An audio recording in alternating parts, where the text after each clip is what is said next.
Perkenalkan, nama saya Sylvia Putri Nabila, NPM lahir 401. Nah, di sini saya akan menjelaskan tentang metode FIFO atau first in, first out. Metode FIFO ini memiliki arti barang yang pertama dibeli adalah barang yang pertama digunakan atau dijual. Persediaan akhir terdiri dari barang yang dibeli paling akhir, sementara harga pokok penjualan atau HPP dihitung dari barang yang masuk terlebih dahulu. Kemudian hasil perhitungan HPP dan persediaan akhir tetap sama baik menggunakan sistem perpetual yang dihitung setiap transaksi maupun periodik atau yang dihitung di akhir periode. Singkatnya, metode FIFO ini memastikan bahwa lama dijual terlebih dahulu sementara barang baru yang tersisa dalam persediaan. Nah, kemudian saya akan membacakan contoh soal dari metode FIFO ini. PT ABC memiliki data pembelian dan penjualan barang selama bulan Juni sebagai berikut. Pada tanggal 1 Juni, PT ini memiliki saldo awal sejumlah 300 unit dengan harga per unitnya $10. Dan pada tanggal 10 Juni, dengan keterangan dijual sejumlah 200 unit dengan harga per unitnya belum diketahui. Pada tanggal 11 Juni, dengan keterangan dibeli sejumlah 800 unit dengan harga per unitnya $12. Tanggal 15 Juni, dengan keterangan dijual dengan jumlah unit 500, harga per unitnya belum diketahui. Pada tanggal 20, dengan keterangan dibeli sejumlah 500 unit dengan harga per unitnya $13. Pada tanggal 27 Juni, dengan keterangan dijual sejumlah 300 unit sementara harga per-nya belum diketahui. Dan sini kita diminta untuk menghitung harga pokok penjualan atau HPP dan persediaan akhir menggunakan metode FIFO dengan catatan perpetual dan periodik. Selanjutnya saya akan menjelaskan pengerjaan metode FIFO berbasis perpetual. Pada tanggal 1 Juni, dengan keterangan saldo awal sejumlah 300 unit dengan harga per unitnya $10 menghasilkan total 3.000. Ini dari 300 dikali 10 $10. Maka persediaan pada tanggal tersebut yaitu senilai 300 unit dengan harga per unitnya $10. Maka total persediaan akhirnya senilai $3.000. Kemudian pada tanggal 10 Juni, dengan keterangan dijual jumlah 200 unit, maka kita ambil dari persediaan di tanggal sebelumnya. Ini kita ambil harga $10. Jadi 200 unit dengan harga $10 menghasilkan $2.000. Kemudian persediaannya itu kita kurangi, maka persediaan akhir pada tanggal tersebut yaitu senilai 100 unit dengan harga $10.000, maka total persediaan akhirnya senilai $1.000. Kemudian pada tanggal 11 dengan keterangan dibeli akhirnya ditambah yaitu senilai 800 unit dengan harga per unitnya $12 menghasilkan total $9.600. Maka persediaan pada tanggal tersebut terdiri dari 100 unit dengan harga $10.000 dengan harga $10 dan 800 unit dengan harga $12. Maka total persediaan akhirnya senilai $10.600. Kemudian di tanggal 15 dengan keterangan dijual senilai 500 unit. Nah, ini kita bagi menjadi 2 karena persediaan sebelumnya terdiri dari 100 unit dengan harga per-nya $10.000 sama kita ambil 400 unit dengan harga per-nya $12.000, maka menghasilkan total $5.800.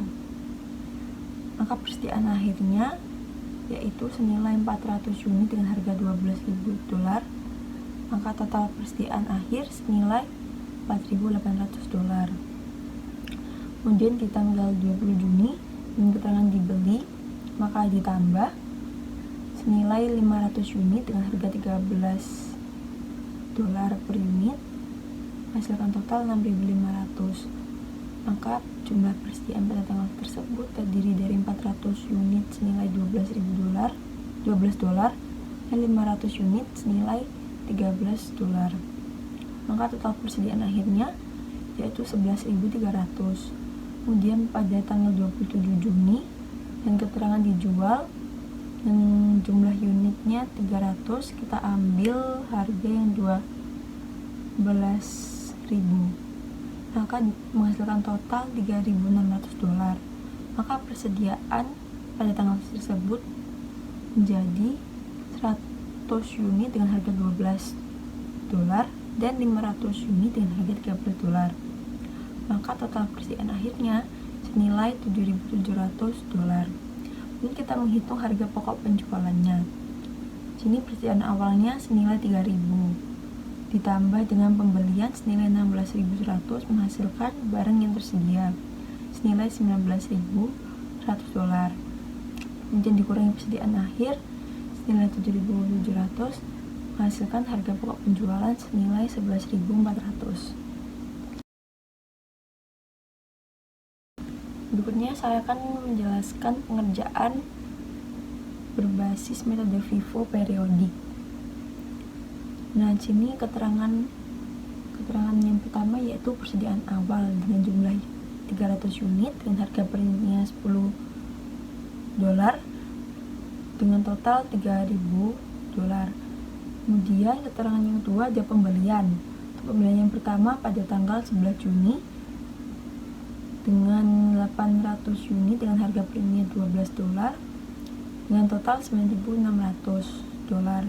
Kemudian tanggal kedua yaitu 20 Juni dengan 500 unit dengan harga per unitnya $13 menghasilkan total $6.500. Kemudian kita jumlah persediaan awal dengan pembelian itu menghasilkan total barang yang tersedia senilai $19.100. Jadi kita menghitung persediaan akhir. Yang pertama dengan 100 unit dengan harga $12 per unit menghasilkan nominal senilai $1.200. Kemudian untuk persediaan yang kedua dengan keterangan 500 unit dengan harga per unitnya $13 menghasilkan nominal sejumlah $6.500. Kemudian total persediaan akhirnya yaitu senilai $7.700 dan kita kurangi dengan total barang yang tersedia menghasilkan harga pokok penjualan FIFO periodik senilai $11.400.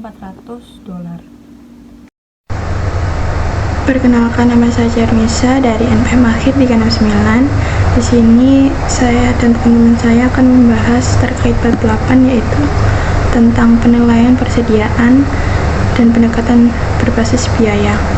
Jadi di sini saya akan membahas terkait metode average atau biasa disebut dengan rata-rata tertimbang. Nah, metode average ini membagi antara biaya barang persediaan untuk dijual dengan jumlah unit yang tersedia. Nah, sehingga persediaan akhir dan beban pokok penjualan ini dapat dihitung dengan harga rata-rata. Nah, metode average ini adalah titik tengah atau perpaduan dari metode FIFO dan LIFO. Nah, dalam penerapan metode average ini berarti perusahaan akan menggunakan persediaan barang yang ada di gudang untuk dijual tanpa memperhatikan barang mana yang masuk lebih awal atau akhir. Selanjutnya saya akan mengambil contoh soal dari metode average ini, yaitu contoh soalnya. Jadi usaha dagang bahagia itu melakukan perlakuan pembelian dan penjualan atas persediaan barang pada tahun 2022. Jadi tabelnya ada di PPT. Terus hitunglah nilai persediaan akhir sistem perpetual dan periodik dengan menggunakan metode average dan hitunglah HPP-nya. Jadi tabel dibagi menjadi 3, yaitu kolom pembelian, harga pokok penjualan, dan persediaan. Dikarenakan tanggal 1 Juli tahun 2022 ini keterangannya itu persediaan awal, jadi persediaan awal akan masuk ke kolom persediaan. Nah, sebesar 500 unit dengan harganya 9.000. Jadi untuk mencari totalnya kita akan mengalikan 9.000 harga unit ini dengan 500 unit atau jumlah unitnya. Jadi ketemunya adalah 4.500.000. Terus di tanggal 3 Juli 2022 melakukan pembelian, yaitu masuk ke kolom pembelian sebesar 300 unit dengan harga 10.000. Terus kita akan untuk mencari totalnya kita akan mengalihkan harga per unitnya dengan unit atau jumlahnya, yaitu sebesar 3 juta. Nah, untuk itu selanjutnya kita akan menambahkan unit persediaan unit dengan pembelian unitnya, yaitu sejumlah 800 unit karena unitnya bertambah dikarenakan pembelian. Terus kita akan mencari harga per unitnya itu dengan menjumlahkan total dari kolom pembelian dengan kolom persediaan yang di tanggal 1 Juli 2022. Jadi hasilnya adalah 7.500.000. Setelah itu untuk mencari harga per unitnya kita akan membagi 7.500.000 ini dengan jumlah dari unit di tanggal 3 Juli dengan unit di tanggal 1 Juli, yaitu sebesar 800. Jadi hasilnya adalah 9.375. Setelah itu di tanggal 7 Juli terjadi transaksi penjualan sebesar 400 unit. Nah, untuk harga per unitnya sama dengan harga yang sudah dihitung tadi, 9.375. Nah, untuk mencari totalnya kita akan mengalihkan harga per unit ini dengan jumlah unitnya, yaitu sebesar 3.750.000. Nah, untuk persediaannya dikarenakan penjualan jadi terjadi pengurangan, yaitu dari 800 unit tadi dikurangi dengan 400 unit transaksi di tanggal 7 Juli, yaitu sebesar 400 unit dengan harga per unit 9.375. Nah, untuk mencari totalnya itu tinggal dikalikan 9.375 dengan unitnya tadi, itu sebesar 400 unit. Setelah itu tanggal 8 Juli terjadi transaksi penjualan, yaitu sebesar 100 unit dengan harga per unitnya sama 9.375. Nah, untuk mencari totalnya sama, yaitu dengan mengalihkan harga per unitnya dengan jumlah unit. Terus masuk di kolom persediaan dikarenakan terjadi penjualan, jadi persediaannya berkurang. Unitnya sekarang adalah 300 unit dengan harga per unitnya sama dengan yang tadi 9.375. Nah, untuk mencari totalnya kita akan mengalihkan 9.375 tersebut dengan jumlah unitnya, yaitu 300. Jadi diperoleh 2.812.500. Setelah itu di tanggal 15 Juli 2022 terjadi pembelian. Nah, terjadi pembelian ini sebesar 300 unit dengan harga per unitnya tidak sama dikarenakan terjadi pembelian ya. Jadi 12.000. Nah, untuk mencari totalnya kita akan mengalihkan harga per unitnya dengan jumlah unit yang dibeli, itu sebesar 3.600.000.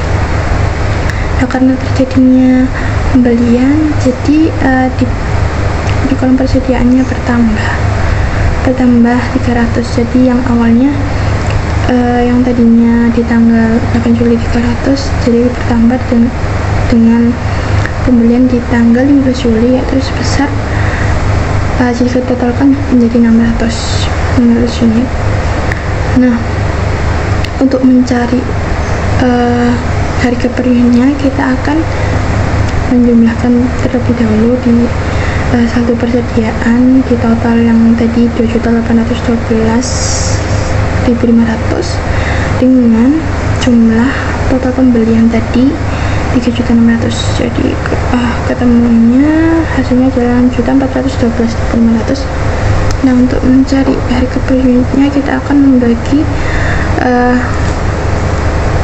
6.412.500 dengan 600, yaitu jumlah unitnya. Jadi hasilnya adalah harga per unitnya 10.688. Nah, untuk tanggal 16 Juli 2022 terjadi retur pembelian dikarenakan retur pembelian, jadi berkurang 100 dengan harga per unitnya 12.000.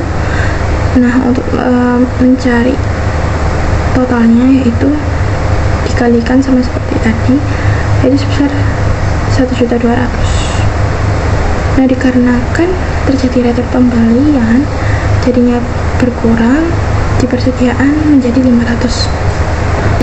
Untuk mencari total, kita akan mengalihkan harga per unitnya dengan jumlah unit yang tadi. Jadi hasilnya adalah 5.212.500. Setelah itu di tanggal 20 Juli 2022 terjadi penjualan, yaitu masuk di akun kolom penjualan, yaitu sebesar 300 unit dengan harga 10.425. Nah, untuk mencari totalnya kita akan mengalihkannya dengan harga per unit dengan jumlah unitnya, yaitu sebesar 3.127.500. Nah, untuk setelah itu kita akan masuk ke kolom persediaan. Jika akan terjadi penjualan, itu terjadi pengurangan, yaitu dari 500 unit dengan penjualan 300 unit, yaitu hasilnya adalah 200 unit. Harga per unitnya yaitu sama dengan yang tadi, yaitu 10.415. Nah, untuk menotalkan atau mencari hasil totalnya itu tinggal dikalikan, yaitu 10.425 dengan jumlah unitnya yaitu 200, jadi ketemunya adalah 2.085.000. Terus di tanggal 21 Juli terjadi retur penjualan dikarenakan terjadi retur penjualan, jadi unitnya berkurang 100 dengan harga per unitnya 10.425 dengan totalnya yaitu 1.400.000. Jadi totalnya adalah 1.042.500. Nah, untuk di kolom persediaan dikarenakan karena retur penjualan, jadi barangnya ini kembali, jadinya persediaannya akan bertambah dari 200 menjadi 300 dengan harga belinya sama 10.425. Untuk mencari hasilnya tinggal dikalikan, yaitu sebesar 3.127.500. Nah, untuk tanggal 30 Juli tahun 2022 yaitu terjadi penjualan, yaitu sebesar 200 unit dengan harga per unitnya 10.425. Untuk totalnya adalah 2.085.000. Nah, karena terjadi penjualan dari unit 300 dengan penjualan unit 200, yaitu sisanya yaitu 1 unit dengan harga per unitnya 10.425 dengan total 1.042.500. Nah, total dari unit pembelian yaitu sekitar 500 dengan totalnya 5.400.000. Nah, untuk unit dari harga pokok penjualan atau penjualan tadi itu sekitar 900 dengan total 8.857.500. Nah, untuk di kolom persediaan yaitu unit akhirnya adalah 100 dengan harga per unitnya adalah 12.425. Untuk total saldonya yaitu sekitar 1.042.500. Nah, untuk perhitungan HPP nya di metode periodik ini yaitu persediaan awalnya adalah 4.500.000. Terus pemilihan bersihnya adalah 5.400.000. Terus barang hasilnya adalah 9.900.000, yaitu barang tersedia untuk dijualnya. Terus PDP akhirnya adalah 1.042.500. Terus ketemu HPP-nya adalah 8.857.500. Untuk average metode periodik ini, kita akan mencari nilai persediaan barang dagang akhirnya, yaitu dengan rumus unit PDP akhir dikali dengan nilai barang siap untuk dijual, terus dibagi dengan total unitnya. Jadi ketemu unit PDP akhirnya itu adalah 100 unit, terus dikalikan dengan nilai barang siap untuk dijual tadi itu sekitar 9.900.000, dengan total unitnya adalah 1.000 unit, yaitu hasilnya adalah 990.000. Terus untuk perhitungan HPP atau periodiknya ini, jadi persediaan awalnya yaitu 4.500.000 dengan pembelian bersih atau pembeliannya itu 5.400.000. Nah, hasilnya itu adalah 9.900.000. Dan 9.900.000 ini adalah barang tersedia untuk dijual. Terus kita akan kurangkan dengan persediaan akhir, yaitu 990.000, yaitu ketemu harga pokok penjualannya adalah 8.910.000. Sekian, terima kasih. Assalamualaikum warahmatullahi wabarakatuh. Perkenalkan, saya Nana Aziza Fitmatan dengan NPM akhir 420. Jadi di sini saya akan menjelaskan tentang metode LIFO atau last in first out. Adalah metode akuntansi persediaan yang mengasumsikan bahwa barang yang terakhir masuk ke dalam persediaan akan dijual terlebih dahulu. Artinya biaya barang yang terakhir dibeli akan dibebankan terlebih dahulu ke harga pokok penjualan. Di sini ada contoh dari metode LIFO. Yang pertama metode perpetual. Contohnya itu pada tanggal 1 Juli 2022 ada persediaan awal sebesar 500 unit dengan harga 9 juta. Di total menjadi 4.500.000. Terus pada tanggal 3 Juli 2022 ada pembelian dengan jumlah 300 unit, harganya 10.000, dijumlah menjadi 3 juta. Kita geser ke taruh pembeliannya ke persediaan juga. Terus pada tanggal 7 Juli 2022 itu ada penjualan 400 unit dengan harga 15.000. Jadi kan di sini unitnya 400, sedangkan untuk persediaannya itu hanya 300. Jadi kita turunkan ke 300 karena masih kurang 100, karena di situ mintanya 400. Jadi kita angkat dari yang 500 unit tadi di bagian awal 1 Juli kita masukkan. Jadi totalnya 9 juta. Terus untuk unitnya kita pindahkan ke persediaan, yaitu ada 400. Untuk harga unitnya itu 9.000 dan juga totalnya itu menjadi 3.600.000. Terus 400-nya ini kita kurangi 100 karena masih ada 100 dari 500 tadi. Terus menjadi unitnya itu sisa 300. Terus untuk harga atau unitnya itu masih tetap 9.000 dan juga total harganya itu menjadi 2.700.000. Untuk tanggal 15 Juli 2022 ada 300 unit di pembelian dengan harga 12.000. Kita pindahkan lagi ke persediaan, totalnya menjadi 2.700.000. Kita turunkan yang tadi. Terus untuk tanggal 16 Juli 2022 itu ada retur pembelian. Jadi kita kurangi 100 di pembelian dan juga harga per unitnya itu 12.000. Jadi totalnya tuh 1.200.000. Terus kita geser ke persediaan, yaitu ada 300 unit dan juga harga atau unitnya itu sebesar 9.000 menjadi totalnya 2.700.000. Untuk tanggal 20 Juli 2022 itu ada penjualan 300 unit dengan total harga 18.000. Kita taruh di harga pokok penjualannya itu unitnya ada 200. Terus harga atau unitnya 12.000, totalnya menjadi 2.400.000.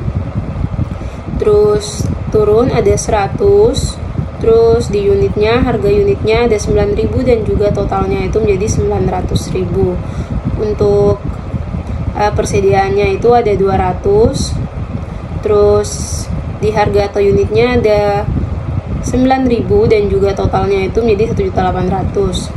Kemudian kita turunkan, dikurangi 100 dari tanggal 16 Juli tadi kan ada 300, itu kita kurangi 100, taruh di unit harga pokok penjualan. Terus untuk harga atau unit penjualannya itu kita turunkan 9.000, jadi totalnya menjadi minus 900.000. Untuk persediaannya ada di unitnya 100 dan untuk harga atau unitnya itu ada 9.000, totalnya menjadi 900.000. Terus berikutnya kita kurangi dari 300, kan harga unitnya yang di persediaan itu di jumlah 200 tambah 300 kan, jadi 300. Terus kita kurangi 200 untuk taruh di 30 Juli 2022 karena ada 200 unit. Terus untuk harga atau unitnya itu 9.000, jadi totalnya itu 1.800.000. Terus kita pindahkan ke persediaan, jadi dikurangi, jadi tinggal 100. Terus harga per unitnya itu 9.000 dan total harganya itu menjadi 900.000.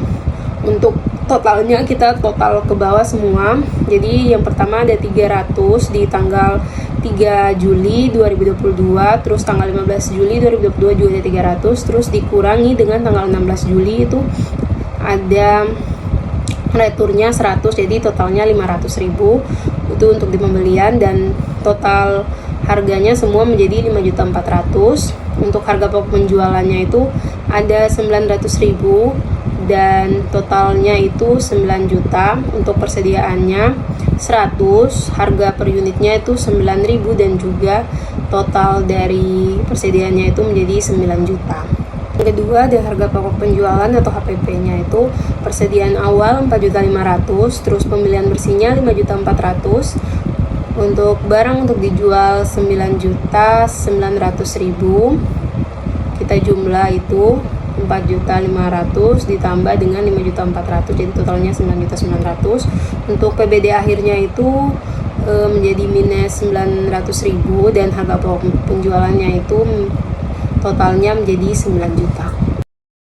Baik, selanjutnya di sini saya akan menjelaskan tentang metode yang dilarang oleh IFRS. Sebelumnya, izinkan saya untuk memperkenalkan diri terlebih dahulu.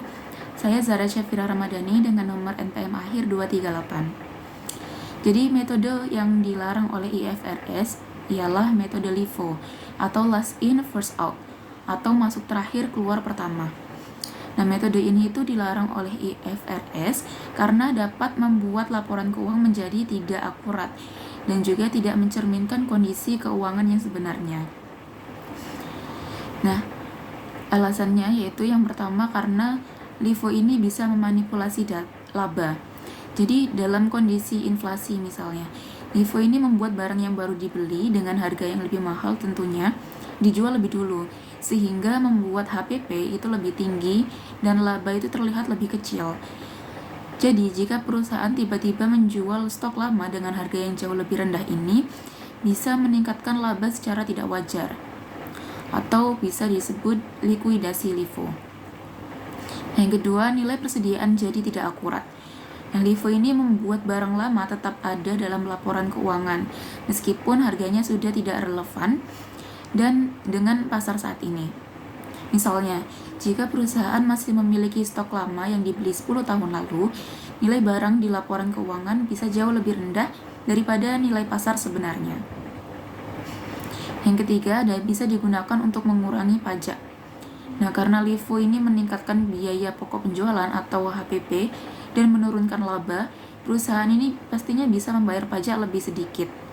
Nah, hal ini itu bisa menjadi cara perusahaan untuk menghindari pajak, sehingga IFRS itu melarang penggunaannya agar laporan keuangan ini lebih transparan dan juga adil. Sekian penjelasan dari kami, mohon maaf jika ada kekurangan. Assalamualaikum warahmatullahi wabarakatuh.